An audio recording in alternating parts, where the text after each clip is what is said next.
Labvakar, cienījamās dāmas un godātie kungi. Labvakar, Mario. Kārtējais gads, 4. novembris. Es domāju, visiem 4. novembris jūsu dzimšanas diena asociējas ar Latviju Open, kā nekā 10 gadu jubileju jau šeit. Šogad iekrīt, ka arī jums ir vēl apaļāka jubileja.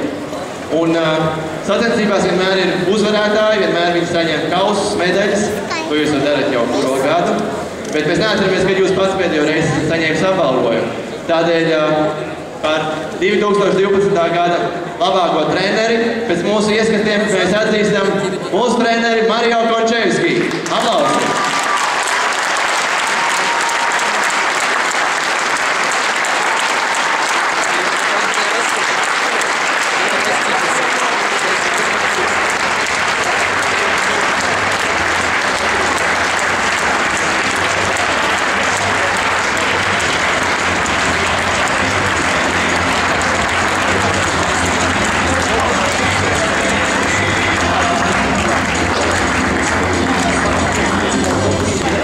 Cerams, ka šī tradīcija arī turpināsies, un mēs arī nākamos gadus varēsim nākt un sveikt jūs Latviju Open ietvaros.